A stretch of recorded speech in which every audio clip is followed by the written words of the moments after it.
Бүгінгі дәріс тақырыбы морфологияны оқыту әдістемесі. Дәрісте қарастырылатын сұрақтар: морфологияның зерттелу тарихы, бастауыш сыныптарда грамматиканы оқытудың ғылыми негіздері, сөз таптарын оқыту тәсілдері, сөз таптарын оқыту барысындағы тіл дамыту жұмысы.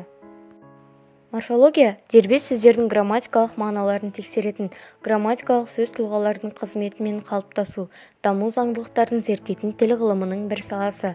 Морфологияның негізгі міндеттерінің бірі сөздерді белгілі бір сөз таптарына топтап бөлу. Сөз таптарының айқындалуына 30-шы жылдары ерекше үлес қосқан ғалымдар Ахмет Байтұрсынұлы, Құдайберген Жұбанов, Сауранбаев, Ысқақов, ал 40-50-ші жылдары морфологияның әрбір жеке мәселелері арнайы жүргізілетін күрделі монографиялық ғылыми зерттеудің объектісіне айналады да, осы зерттеулердің негізінде көптеген көлемді еңбектер жарыққа шығады.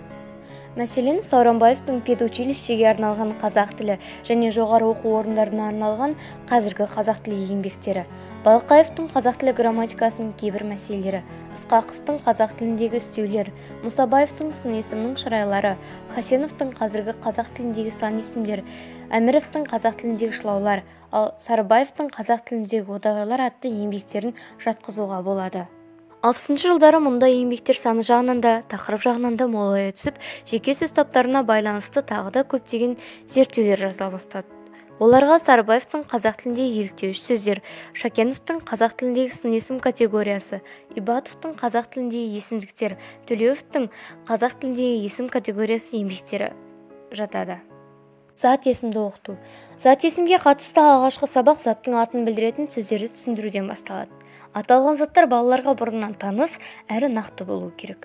Заттың атын білдіретін сөздер жөнінде бірінші сыныпта түсінік алған оқушылар зат есімнің анықтамасын тез ұғынады. Зат есімді оқытудағы тағы бір мақсат балаларға заттардың әр салалы болатынын, мағыналық тобын, жігін, ара қатынасын білдіру. Кім, кімдер деген сұрақтың тек адамға қатысты қойылатынын, жануарлар мен заттарға нелер сұрағы қойылатынын дұрыс ұғындыру да маңызды. Сондай-ақ зат есімді сөйлем ішінде танытудың мәні зор. Сондықтан сұрақты сөйлемдегі сөз бен сөздің тіркескен тобына лайықтап қойдыру керек. Бірінші сыныпта заттың атын білдіретін сөздер. Екінші сыныпта жалқы есім мен жалпы есім, зат есімнің жекеше және көпше түрі. Ал үшінші сыныпта негізгі және туынды зат есім, зат есімнің тәуелденуі. Төртінші сыныпта зат есімнің септелу және жіктелуі оқытылады. Етістікті оқыту. Бірінші сыныпта заттың қимылын білдіретін сөздер, ал екінші сыныпта етістікті сөз табы ретінде таныту, дара және күрделі етістіктер. Үшінші сынып етістіктің негізгі және туынды, болымды және болымсыз түрлері. Төртінші сыныпта етістіктің жіктелуі мен шақтары таныстырылады. Сын есімді оқыту. Бірінші сыныпта заттың сынын білдіретін сөздер. Екінші сынып сын есім сөз табы ретінде қарастырылады. Үшінші сыныпта негізгі сын есім мен туынды сын есім.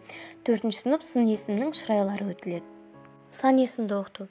Заттың санын білдіретін сөздер оқушыларға математика сабақтарынан жақсы таныс. Сандарды санау таңбалары ретінде қосу, алу, көбейту, бөлу амалдарының объектілері ретінде ұғынады. Ал олардың сан есім екенін, затқа қатысты сөздердің өзінше бір грамматикалық тобы екенін білмейді. Сондықтан екінші сыныпта сан есімдер негізгі сөздердің бірі ретінде қаралып, оның есептік, реттік түрлерінен алғашқы мағлұмат беріледі. Заттың санын білдіретін сөздерге неше, қанша, нешінші деген сұрақтар қойдыру арқылы сан есімдердің аталған екі түрін танытамыз. Есімдіктерді оқыту. Есімдер тобына жататын сөз табының бірі есімдік. Есімдіктер заттың атын, сынын немесе санын білдірмейді, бірақ солардың орнына жұмсалады. Есімдікпен бастауыш сынып оқушылары 4-ші сыныпта танысады. Бұл тақырыпты оқытудың негізгі міндеттері мынадай. Есімдік туралы алғашқы түсінік беру.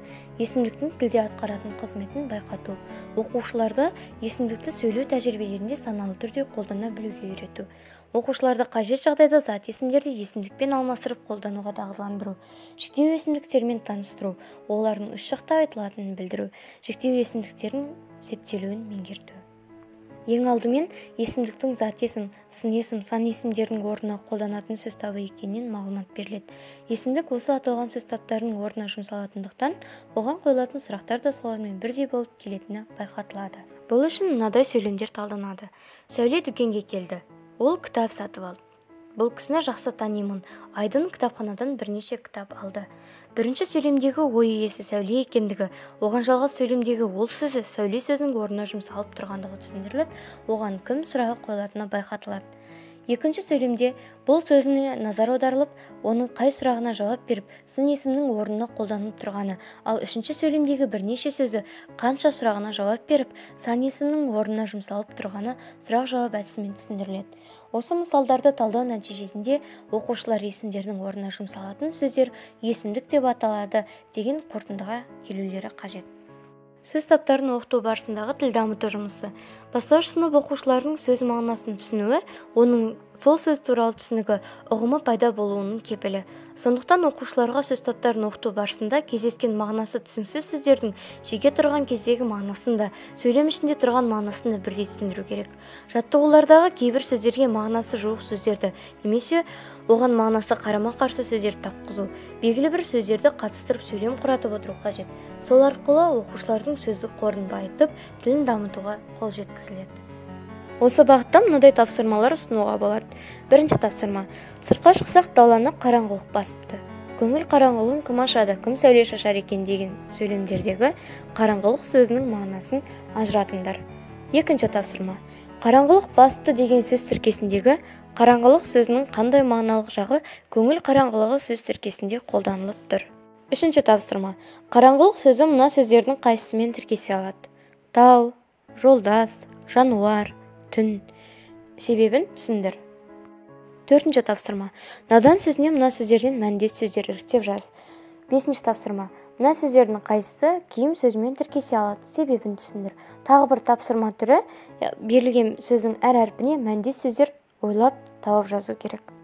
Және осы сөздерді пайдаланып сөйлемдер құратуға болады. Сөйлемдерден мәтін жазып, оның атын қояды. Сөз таптарын оқытуда сын тұрғысынан ойлау, проблемалық оқыту, ойын, тірес технологияларын қолдануға болады.